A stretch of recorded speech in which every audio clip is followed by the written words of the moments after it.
Harvey, you there? Yeah, I'm here. Okay. Missed you yesterday. Everything okay? Yes. All right, that's good.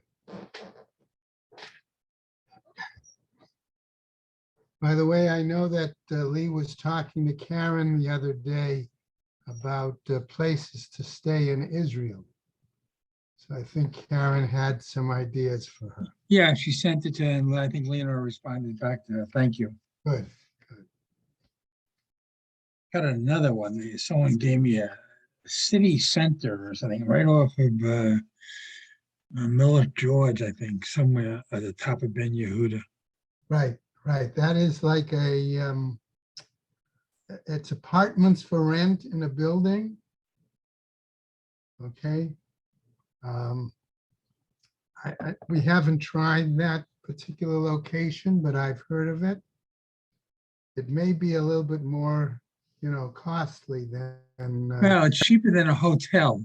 yeah, And Lena says if we have to quarantine, she'd rather do it at a cheaper rate than, right. I think now the law is that anyone from the United States coming must quarantine for 7 days. yep, I know. But that that like changes like every hour. They decide, make it something different now. So I guess we're gonna have to play this by ear till November. Mhm. Now, I don't know if that rule applies if you are able to get a serology test right away. I think it was whether you've been vaccinated or not, Yeah, or had COVID, it still Right. applies. So I'm not sure. I know it's effective the 11th because my granddaughter went there for a wedding, but she went to visit her brother, but she got in she got in on the 9th, just before this new rule, which they Right. all knew about was coming about Yeah. on the quarantining from the United States. when we went back in May, the rule was you had to be quarantined for longer than that, unless you had a serology test that showed you had the antibodies, Right. and the health officials would let you out earlier. So I don't know if that part of the rule still applies. That's the problem. No one does. Yeah, it may be worth trying to get somebody there to clarify that for you, because then you wouldn't need the 7 days. Then it might be just a day or two. Mhm. So, Yeah, but the problem is they say the antibodies don't necessarily last, right. even though you've had two shots already. Mhm. Do they last? That's the question. They don't know that yet. Right. How long they last. Yeah. Yeah. Never a dull moment. Always something new. Well, I think people are, hopefully they'll wake up to the fact that the more people need to get vaccinated. I don't understand why people don't. I really Well, haven't figured that out. There are some people that are health-wise have problems with the vaccination because of Yes, I understand that. that. Those I understand. That's That- not the majority. That's not the majority. Right. That's, No, it's not. It's the ones who are healthy, who don't want to do it either. I don't know. for some, it's probably a political issue. For some, it's, oh, I don't need it. I'm healthy enough, a younger person. But now you see this variant impacting so much on people between 25 and 50, and even children, that you would think that they would wake up. That's why I think people are getting dissatisfied with our current governor in terms of how he's handling this mask situation. Well, the mask doesn't help, for the most part, somebody who's already had the vaccine. It helps the people who haven't been vaccinated. Well, but Yeah, when we go shopping, once we run into a lot of kids running around, kids running around, before the parents down the aisles. Yeah, Lionel says, that's it, mask up, that's it. yeah, Because we know they haven't had any vaccinations. right, right. Those are the ones. I mean, we live in a bubble here. It's We don't very see a true. lot of people. Right. And, I'm not worried about the people in Century Village, because for the most part, they've had their shots. Right. Well, hopefully, hopefully. Hopefully, I mean, I don't question anyone, but Right. I know there are some people who had the shots and well, then they said they had COVID. They died, they had the COVID, or were they diagnosed of, is it a Right. virus or is it COVID? Put it under the COVID thing. It's much easier. It's, write it off to that. And then that's how they wind up affected by it. I'm not sure the numbers are correct, Yeah. of who died of a COVID ailment as Right. opposed to the viral. Something else. Yeah. Okay, I'm going to start us with the sponsors, and then we'll go right into today's Gemara. It's a sort of a little bit long. Okay. The year of learning soon. I hope the other guys will get on. I see Erwin is on. Hopefully Bob and some of the others. Year of learning Sue and Arnie Gerlich in memory of Malka Man and Philip Man. Yisrael David ben Arav Tzvi Hirsch, Beryl ben Arav Tzvi Hirsch, Yosef Meir ben Arav Tzvi Hirsch, Henya Rivka Pro Rosner Bas Harav Tzvi Hirsch. In memory of family murdered in the Holocaust. Harav Tzvi Hirsch ben Shlomo Yaakov, Sarah bat Ephraim, Yisrael David ben Harav Tzvi Hirsch, Ephraim ben Harav Tzvi Hirsch, Adia bat Harav Tzvi Hirsch, Miriam bat Harav Tzvi Hirsch, Pesel bat Harav Tzvi Hirsch, Shalom ben Harav Tzvi Hirsch, Shlomo Yaakov ben Harav Tzvi Hirsch, Shmuel ben Harav Tzvi Hirsch. Shall assure her children and grandchildren in memory of her uncle, founding member of BRS, Dr. Israel Brook, Yisrael ben Arav Akiva, Marcia Federbush and family, in memory of her husband, Dr. Oriel Paul Federbush, Oriel Pinchas ben Arav Shimon, Sharon and Fred Lisker, their family and many friends, in memory of her dear mom, Harriet Friedman, Edelbas Yaakov, Leslie and Gail Kaplan, in memory of their parents, Harry and Marjorie Siddell, Irving and Pearl Kaplan, friends of Avi Gitler, Avram Meir ben Shimon, and Martha Gitler, Charna Bas Yeshaya, children, grandchildren, and great-grandchildren of Toby Paris, Saratova Bad Yisrael Dov in her memory, friends of Malka Levi, Malka Bad Yosef, friends of Joe Wolf, Yosef ben Chaim, Charlie Gelfenstein and Sam Levine in memory of Ramona Levine, Rachel Mata Bat Asher. Have a Month of Learning by David and Mindel Cheslow in memory of his mother, Bela Bas Meir, by Marcia Federbush in memory of her husband. Well, that doesn't start. Oh, no, that's okay. Right, in memory of her husband, Oriel Pinchas ben Arav Shimon, and Gary and Marcia Schrager, in memory of his father, David ben Yosef, his mother, Freda Bas Hendel, Dov Budlander, in memory of his parents, Tzvi ben Yaakov Yitzchak and Bela Drasha Bat Harav Dov Ber, and his in-laws, Yehuda Tzvi ben David Nachum and Alta Chaya Bat Avram Yosef. We have a week of learning by Vicky Rubinovich Fish and Larry Fish in memory of her mother, Ita Bat Tzvi, and her father, Chaim Zusia ben Shlomo ben Sion, and by Michael and Judy Poretsky in memory of his father, Gershon ben Chaim Tzvi. We have a Day of Learning plus Torah Fund by Dasi and Marvin Bienenfeld in memory of her father, Yehuda Leib ben Aaron Zev. We also have today a Day of Learning by Judy and Herb Jeremias in memory of her mother, Sarah Bat Tzvi Hersh. May the Shemas have an aliyah, Krank Rafia, Vat Yashir Hashem Atliah, and Lechol B'nai Yisrael Good Ben Shia. Okay.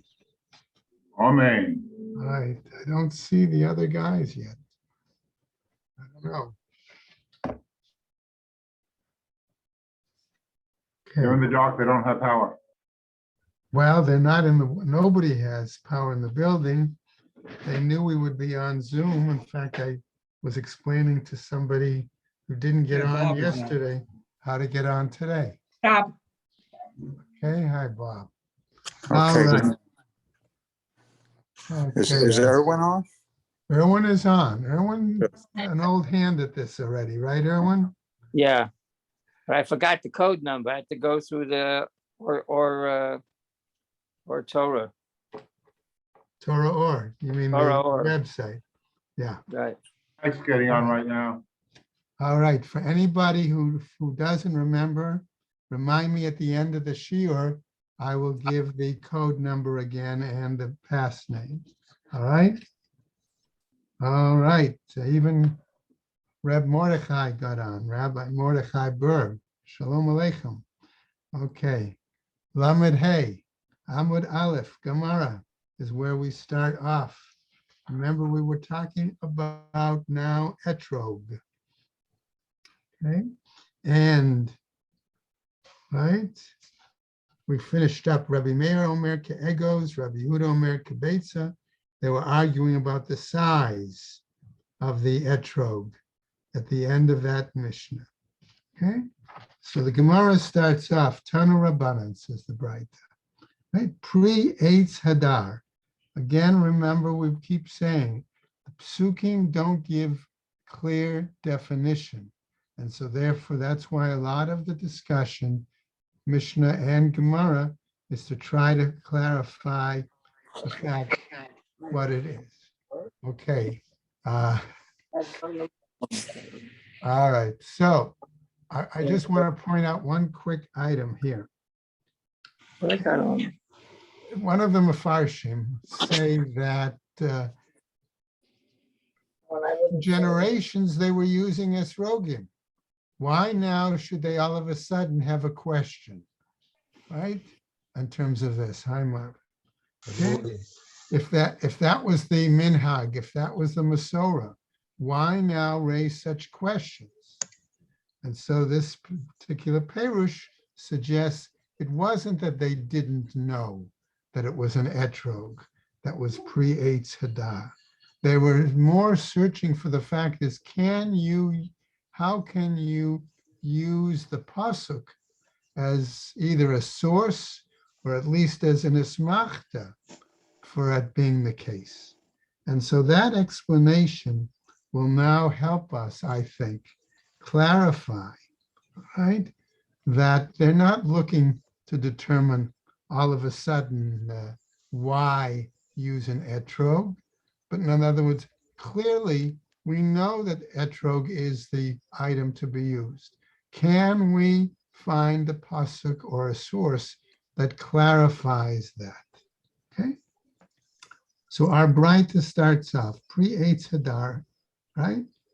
Eitz, when it says it's got to be a tree, Shatam Eitzo Upirio Shave, that the, let's call it the taste for the moment, of the fruit and the wood are the same. So the Gemara says, Ve'ema Palpili, maybe I'll say pepper. Okay. Kedetanya, as taught elsewhere in a Braita. Haya Rabbi Meir Omer, Rabbi Meir used to say, Mimashma Shene'amar. Okay.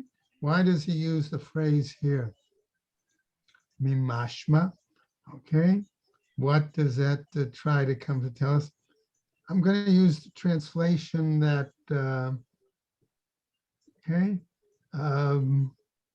Art Scroll says from the implication of that which is stated.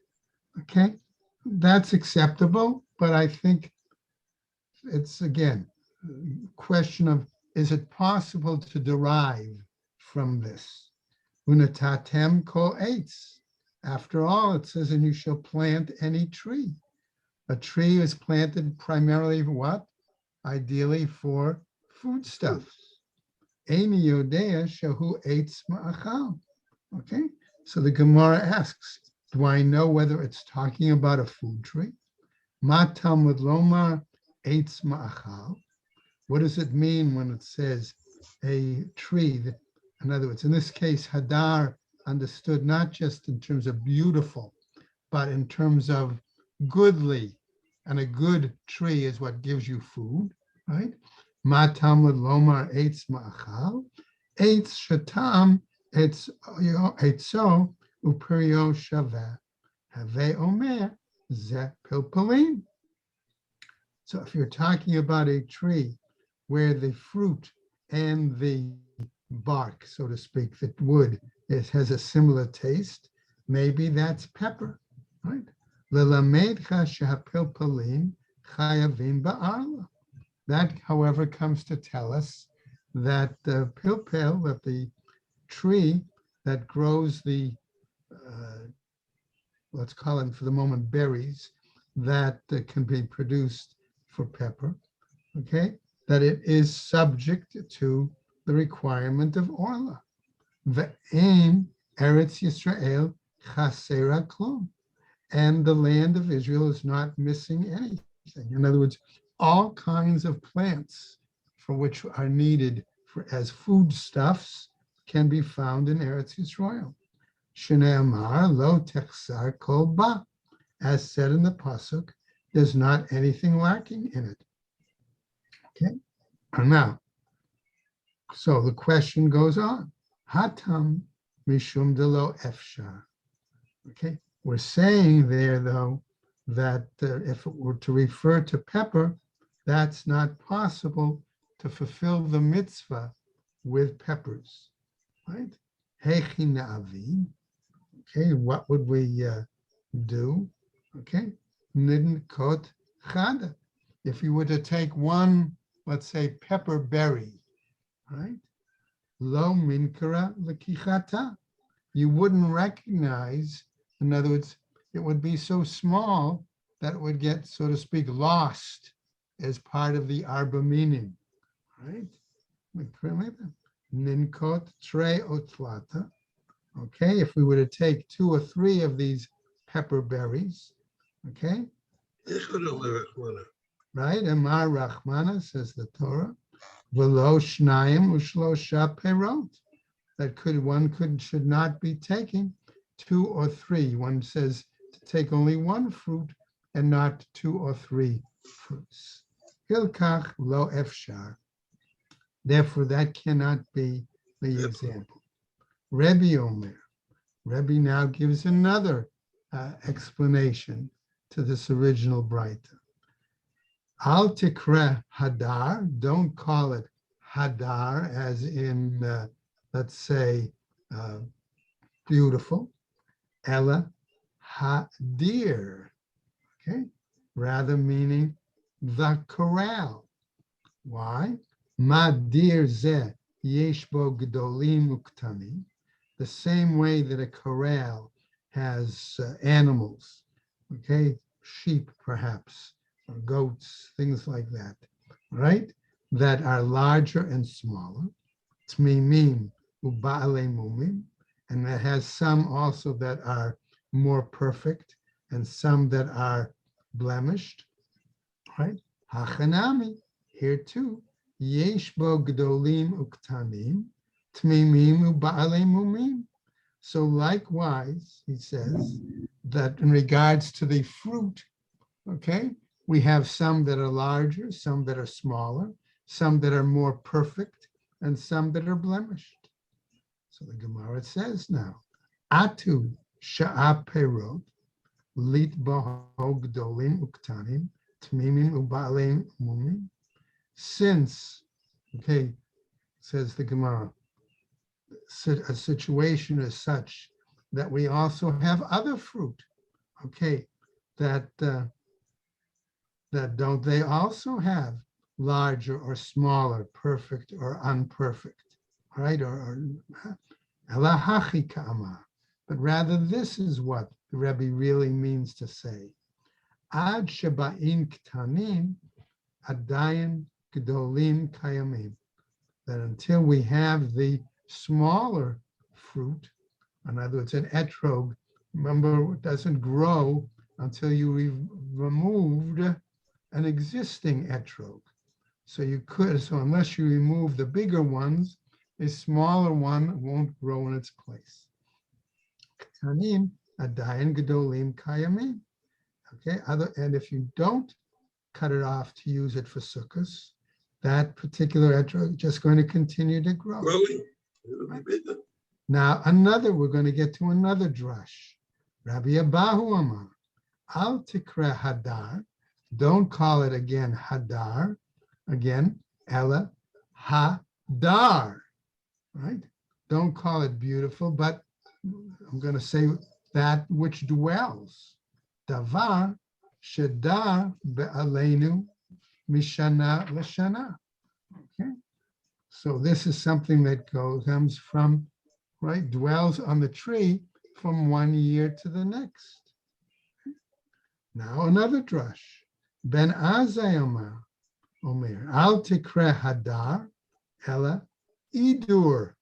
Don't say it's, again, the word beautiful, but use a word idur, which he's going to tell us. Shekain b'lashon Yevani, korin l'mayim idur. Because in Greek, they call the word for water idur, hydrus. That's where we get English hydroelectric, for example. Okay? The ezohi shegadal al kol mayim, and what is it that grows? Okay, in terms of sources of water. Okay, and that could mean either by rainwater or by irrigation.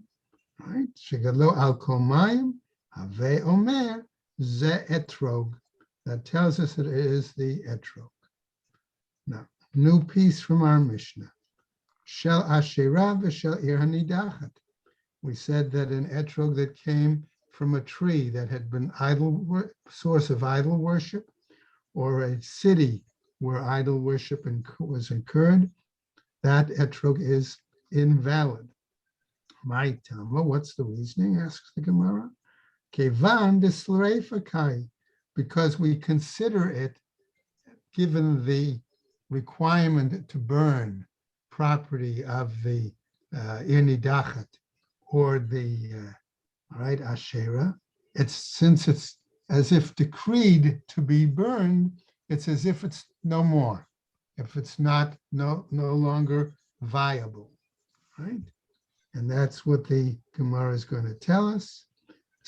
Ketute michtat shiure. And therefore, if it's considered like it's burnt up, the etrog, call it crushed, call it pulverized, whatever term we want to use, okay? It therefore doesn't measure up to that requirement of being a valid etrog. Next example, Shel Orla Pasul. If the etrog is subject to Orla, right? It's not permitted to be consumption, right? What happens? My Tama, Plige bar Rabbi Chia bar Avid, Rabbi Asi.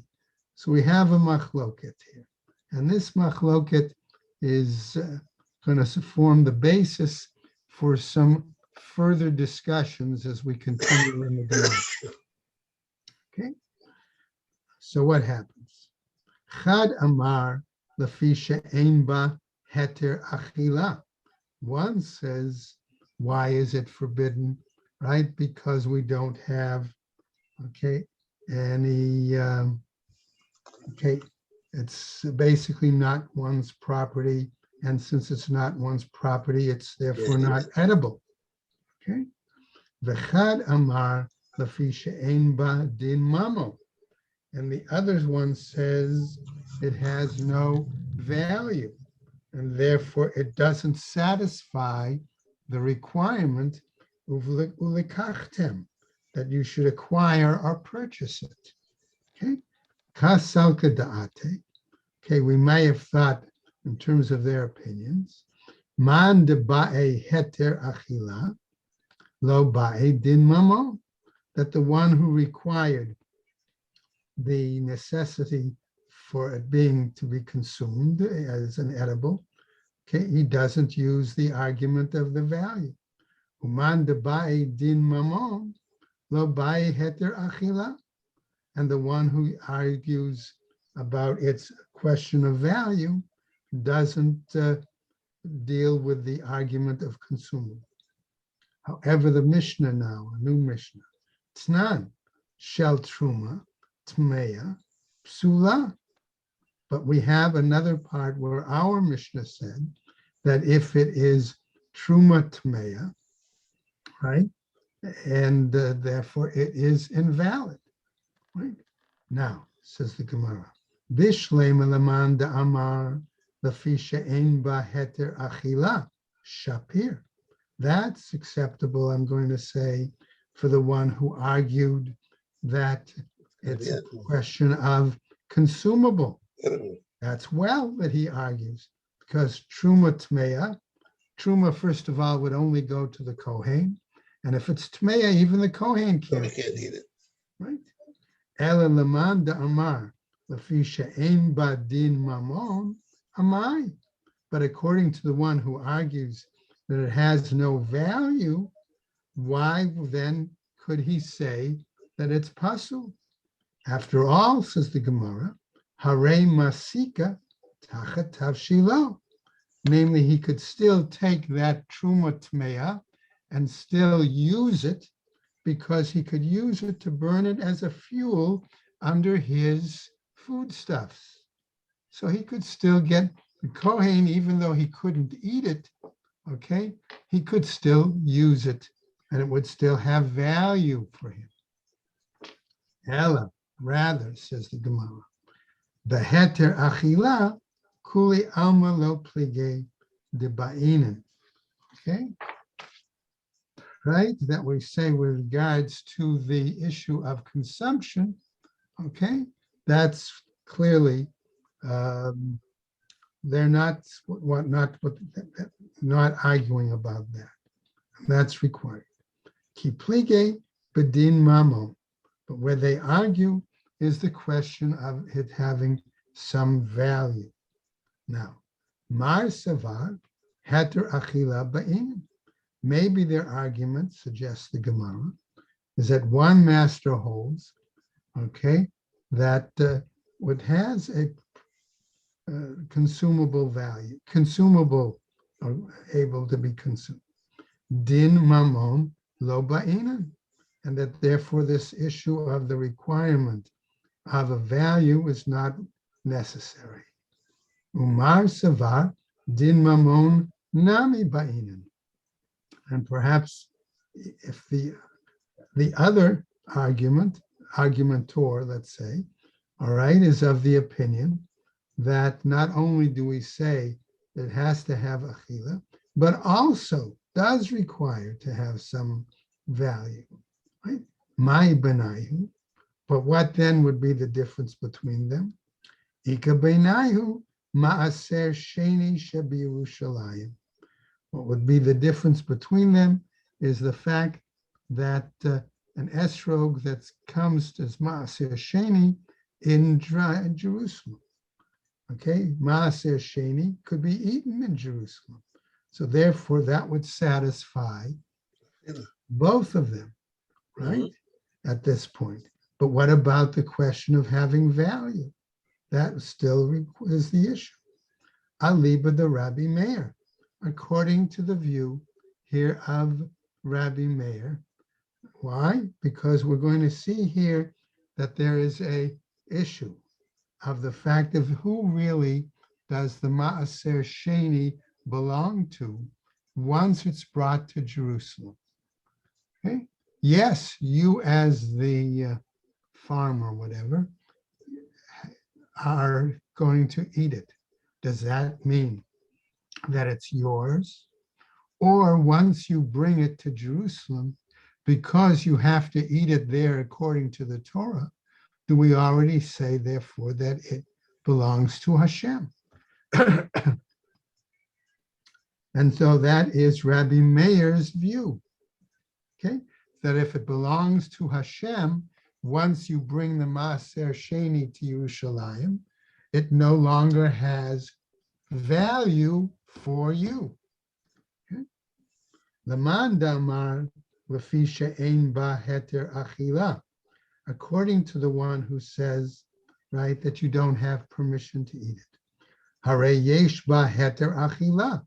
Now it does have, if that was his argument, it does have permission to eat it as Maaser Sheni in Jerusalem.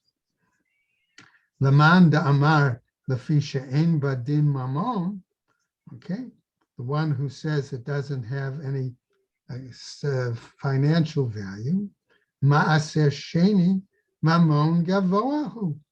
Okay, we might argue there, right, that it's the property of Hashem, okay, and therefore the owner, the person bringing it, it's not his, and therefore it's not valid for him to use it, right?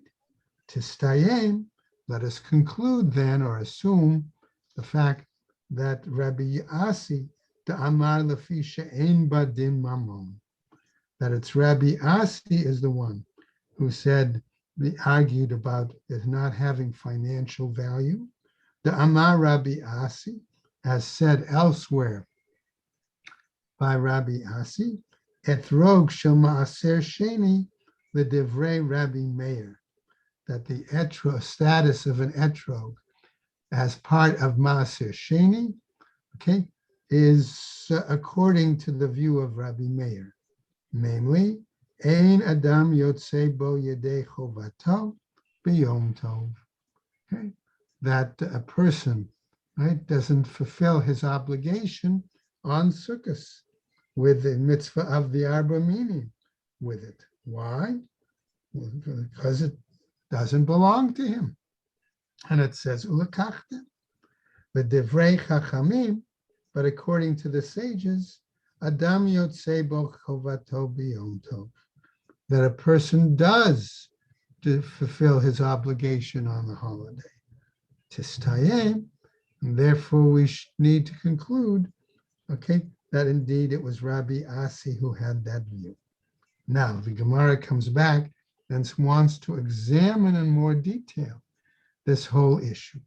Right? Demar Rabbi Asi, etrog shel maaser sheni l'divrei Rabbi Meir, a etrog, right, that is brought as maaser sheni, according to the view of Rabbi Meir, who says that it's the property of Hashem, as opposed to the question of it being the property of the person. Ein adam yotzei bo yedei chovato b'yom tov. That, according to Rabbi Meir, one doesn't fulfill their obligation with it. The divrei chachamim, according to the sages, adam yotzei bo yedei chovato b'yom tov, that a person can fulfill his mitzvah obligation of Arba Minim, right? Matzah shel maaser sheni l'divrei Rabbi Meir, ein adam yotzei ba yedei chovato b'Pesach. So we're trying to compare it now to another case. What about if I have flour that I made into matzah and I bring it, okay, to Jerusalem, okay, for the Maaser, as part of Maaser Sheni? Can I fulfill my obligation with that matzah in Jerusalem for Pesach? And Rabbi Meir would say no. The Divrei Chachamim, but according to the sages again, Adam yotzei ba yedei chovato b'Pesach. A person can fulfill his obligation then. Let's take another example. Asa, I didn't bake the whole, the matzah. I just brought dough in this case. Shel maaser sheni, the divrei Rabbi Meir, p'tura min achala. According to Rabbi Meir, again, once it's brought as maaser sheni to Jerusalem, belongs to Hashem, and therefore the person is exempt from challah. The divrei chachamim chayevet b'challah. But according to the sages, they are obligated, okay, to fulfill challah. Why? Let's go on. Matkif la Rav Papa. So Rav Papa, however, now is going to bring a challenge to this line of discussion, right? And what does he say? Bishlema Asa, it's understandable with the example of Asa, with the example of the dough. Why? Ktiv Reshit Arisotechem, because it's written in the pasuk, it's the first of your dough. Okay, implying therefore what? That the challah needs to be taken, has to be yours. Etrog. Okay, and that's why we understand that Rabbi Meir could say no one doesn't have to take the challah, because he held that it belongs to Hashem. Etrog nami. Maybe the etrog also, says Rav Papa. Ketiv lachem mishelachem. Why? Because there it's written for yourselves, which means it has to be your own etrog. Ela matzah mi ketiv matzatchem. But with regards to the example of matzah, you're going to say, is it written there, your matzah, that it's got to be yours? Amar Rava bar Shmuel, v'itema Rav Yimer bar Shlamia, acha lechem lechem ketiv. Okay, so Rava bar Shmuel or Rav Yimer bar Shlamia says, no, I'm going to base it on a gzera shava. It says lechem twice. Lechem ketiv, hacha, right? That here in one place it says lechem oni, regarding the bread of affliction associated with Pesach, right? Lechem oni, uktiv hatam, and it's also written there regarding the challah obligation, vahaya ba'ach lechem milechem haaretz, and you will eat from the bread of the land. Malahalan mishelachem, v'lo mishel ma'aser. There, we could argue the same way it has to be yours and not ma'aser sheni. Afkan mishelachem, v'lo mishel ma'aser. And here too, we'll say that it has to be yours and not from ma'aser. And so therefore that seems to indicate that we've got this answer in those examples that were given. Now, what happens? Afkan Mishal, right. Now, Lema Misayele. Maybe we can still find support, okay, to Rabbi Asi's argument by the following. Asa shel ma'aser sheni, when we say that the dough, okay, that is ma'aser sheni, p'tura min hachala, divrei Rabbi Meir, right? That according to Rabbi Meir, one is exempt from that chala obligation. V'chachamim omrim, whereas the sages say, chayevet b'chala, that one is obligated in chala. Lema, Messiah, should we say that this supports him? This is the very same statement, right? So why do you say that it's a support? Ella midabaha plige. Maybe it's in this specific case of the challah that they have an argument. Baha. Okay, and in this situation, namely of the matzah, nami pligi, maybe they also argue. Or dilma, or perhaps shani esa, maybe with dough it's different. The amar kra, why? Because there the pasuk says ariso techem. Ariso techem. Trey zimne, because it says the word arisotechem twice, right? Namely that it's your doughs, right? And that therefore that's why, okay, saying it twice, okay, maybe under that circumstance, Rabbi Meir might be modeh that since it says it twice, right, it does belong to the person and doesn't belong to Hashem in that situation. Okay. New piece from our Mishnah. Shel truma tmeya psula. Right, saying that it is truma that is tame, that is invalid. Delete ba heter achila.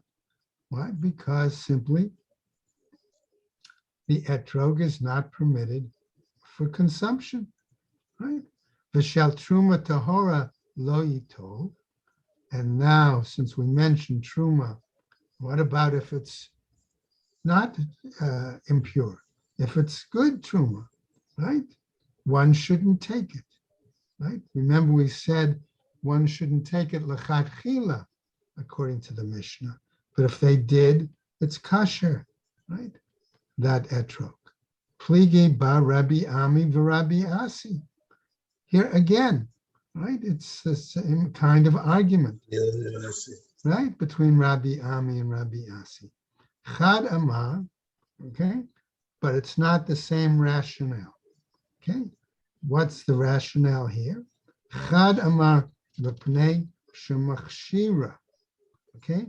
That it's susceptible to spoilage. The Chad Amar v'pnei shemafsida. And one disagrees and says it's susceptible to damages. My beinayu, what's the difference? Okay, to between them. Kigon shekara aleha shem chutz miklipata. Right, that it could be that that one could basically declare that etrog would be considered truma, but not the entire etrog, because maybe they would exclude the peel and say basically the fruit, the inside of the etrog. Okay? So that could be a question. Chutz miklipata chitzona, from the outside. Right? Now, leman da'amar mepnei shemachshira, according to the one who says that it's susceptible to being spoiled, right? Ika. Leman da'amar mepnei shemafsida leka. But according to the one who says it could be damaged, all right, that doesn't seem to be the case. Now, let's go on, says the Gemara. V'im natal kshera. But if they did use that etrog of truma, that of good truma, of valid truma, nevertheless, one shouldn't, we said, take it initially, but if they did, it's valid. So the Gemara picks up. Again, Leman da'amar mipnei she'ein ba heter achila. According to the one who says, back to our earlier argument, that it is not consumable. Harei yesh ba heter achila. But if it's truma, okay, and it's given to the Kohen, and I think, I don't know, is Sid's not on this morning for some reason, okay? But Sid had asked the other day if it was going to talk about the etrog as truma. Okay. So here, theoretically, if it was going to be used by a Kohen, okay, it could be edible, right? The harei yesh ba heter achila. Leman da'amar lefi she'ein badin mamon. But according to the one who argued, right, that it doesn't have any financial value, harei yesh badin mamon. And therefore here too, we could argue it has some value, right? Certainly for the Kohen it does. Now, another example from our Mishnah. B'shel d'mai, right? What happens if the etrog comes from, let's call it for the moment, questionably tithed, right? My Tama de Beit Hillel. What was the reasoning that Beit Hillel, right, said that it would be acceptable? Kevan de ibai, right? Because if it's necessary, if he needs it, mifker laho l'nechaseh, the individual could make all his property hefker and then be considered an ani, and as a result, vehave ani would become a poor person, v'chazile, and then as a result, he would be suitable for him then to claim the demai. Hashtanami, here too, lachem karina bay as well. We could say that they could call it, as said in our Mishnah, machilin et ha'aniyim demai ve'et achsanya demai. Elsewhere as in another Mishnah, where it says one can feed the poor produce that is questionably tithed, and also feel the troops that are bivouacked, I'll use that phrase, in a town, okay, with Demai, Beit Shammai. But as regards to Beit Shammai, why do they say that such an etrog is not valid, right? Ani lo achil Demai, right? They argue that the poor person cannot eat that questionable tithe. The Tanan, as taught elsewhere in a Mishnah, ein ma'achilin ha'aniyim, right? We don't feed the poor demai. Ve'et ha'achsanai demai, that the troops, bivouac troops demai. Va'amar Rav Huna. And now Rav Huna wants to clarify and say as follows. Tana, okay, it was taught in a Braita, right? Beit Shammai omrim ein ma'achilin et ha'aniyim ve'et achsaniyim demai. Ubeit Hillel omrim ma'achilin et ha'aniyim demai ve'et achsaniyim demai. Right, and that was another whole separate argument between Beit Shammai and Beit Hillel. Okay, now,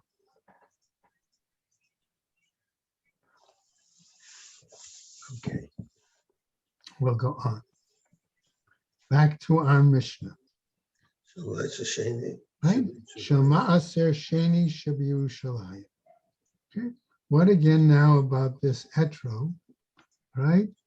That is brought in to Jerusalem, where we said that really should not be used for the mitzvah. Laman de amar mipnei kshera, hare machshira, says the Gemara. The one who says that it could be such that bringing that etrog of maaser sheni, why shouldn't it be used? Right? I'm going to explain it this way, that it's possible that etrog, were it to become wet, right, in some manner, all right, therefore becomes susceptible to tumah.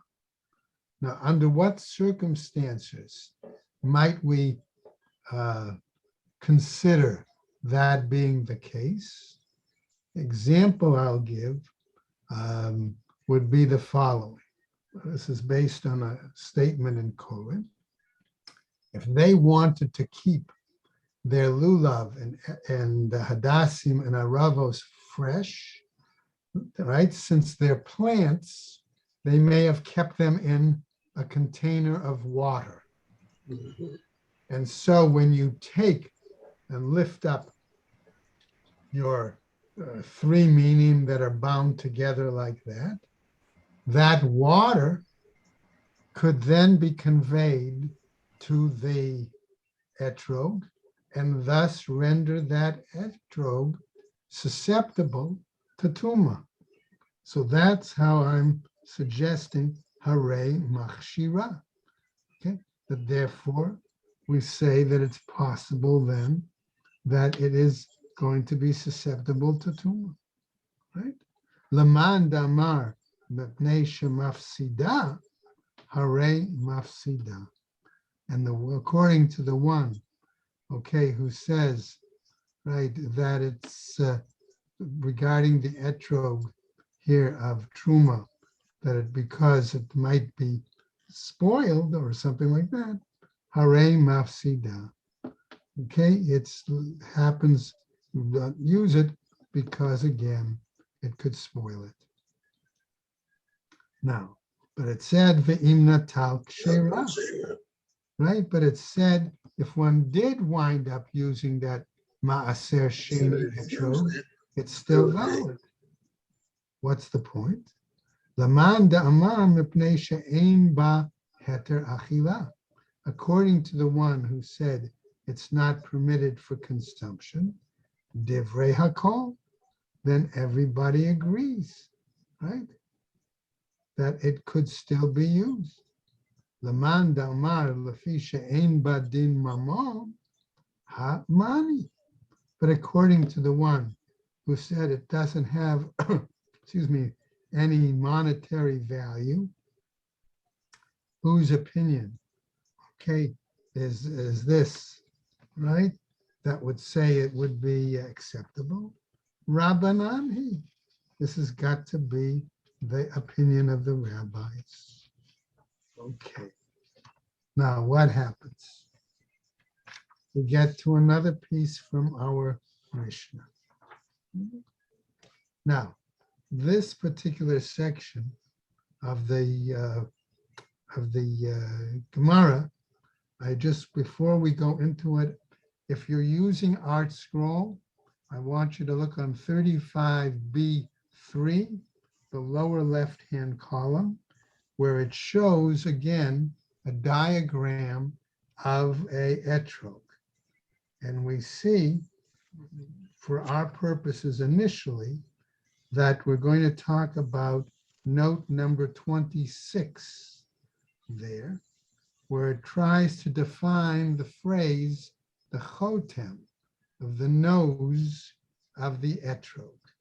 We see there are 4 different shitas, okay, that are spelled out. All I want us to be aware of is that we're really talking about the upper part of what I'll call the upper part of the etrog as it moves towards the pitom. Okay? So that might clarify a little bit as we go into this next discussion. Alta, right, says the Gemara, chazazit, right? What happens if there are boils on the etrog? And I suggested to you that maybe that might be an example of some sort of mold or something. Okay? Amar Rav Chisda, Davar Zeh Rabbeinu Hagadol Amru. Rav Chisda says that our great teacher, namely Rav, taught us this, and he said about this, and Hamakom Yeh Ba'ezro, and Kadosh Baruch Hu will be of assistance. Lo shanu ela b'makom echad. They said this only applies, says Rab, if those boils were in one location. Aval b'shnayim u'shlosha mekomot kasher. But if it was in 2 or 3 locations, it would be still valid. Amarle Rava. Rava is going to question this. Adraba, just the opposite, he says. B'shnayim u'shlosha mekomot havale kimenumar pasul. If you have a etrog that has these boils in 2 or 3 places, it's like a spotted etrog, and it should be invalid. Ela I itmar, asefa itmar. But if this was said, it really was in regards to the latter end part of the Mishnah. Al mi'uto kasher, where we're saying that it's only a minority, small amount of the etrog that's when it would still be valid, where the boils were. Now, Amar Rav Chisda, Davar Ze Rabbeinu Hagadol Amru. On this, again, Rav had said, V'hamakom yiyeh ba'azro, and the Kadosh Baruch Hu will support him. Lo shana ela b'makom echad, aval b'shnayim u'shlosha mekomot hava leikim menumar u'pasul. That's what Rav said, that if it's only in one small place that there are these boils, it's still valid. But if it's 2 or 3 places, then it's like a spotted etrog, and therefore it is invalid. Amar Rava. And Rava now says as follows. Va'al chotmo, and so to speak. And what about if the spots are on the top, upper part of the etrog? Va'afilu b'mashahu nami pasul. And even if there's so I'm going to say a slight amount, okay, therefore it would also be invalid. Now, we get back to another statement from our Mishnah. Not la pit mato. Okay, the pit mato, its pitum, was reserved. Now, I'm just going to have us go back for a moment, if we've got that diagram handy. Back on 34b3, right? We had a diagram of an estrog where it showed the pitam, and on top of the pitam was the shoshanta, okay? So we might sort of say that there are 2 parts to that, all right? Just keeping that in mind. Okay. So what happens? Nitla pitmato, if the pitom is removed.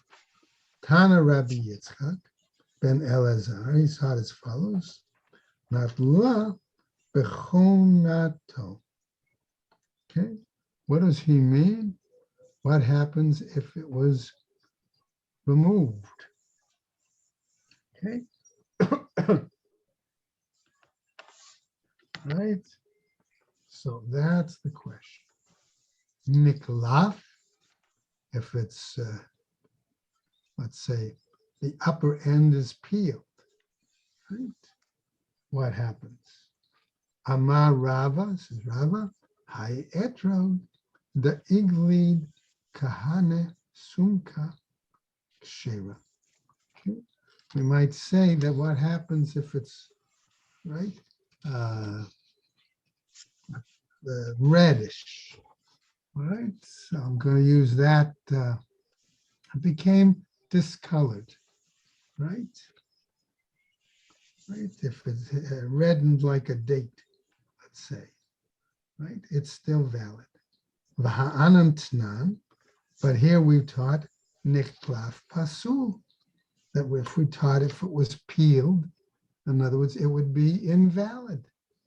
Lo kasha, says the Gemara, as we just go over a tiny bit on Lamed Vav, ha bekula, ha b'miktsata. Here we're making a difference, he says. Where the entire esrog is peeled, then it would be invalid. If only a small part of it, okay, was peeled, right, that would seem to indicate that maybe it would be valid. But here again, Art Scroll has a long note, which we'll pick up tomorrow in a little more detail on maybe the opposite is the case. We'll see, right? So we'll Not stop easy to there peel an etrog. today, okay, and we'll pick up on Lamed Vav tomorrow. Everybody have a good day. Take care and stay well, everybody. Thank you. You too. Thank you very much. Have a great day. Be well, everyone. Bye-bye. Kenny, Yeah, before you go, can I reiterate with you the date for the Simchas Beis Hasheva? sure. Right. Let me, I think it was suggested.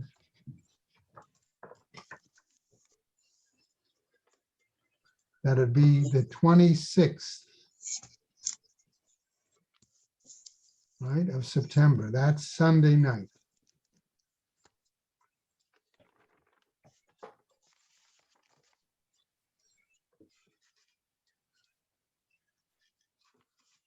The 26th. Yeah, I have written down on my calendar the 24th, no, that would be Friday night. Friday. Yeah, I No. don't think it would be a Friday night. No, Okay, so the 26th. yeah, Sunday night, the 26th.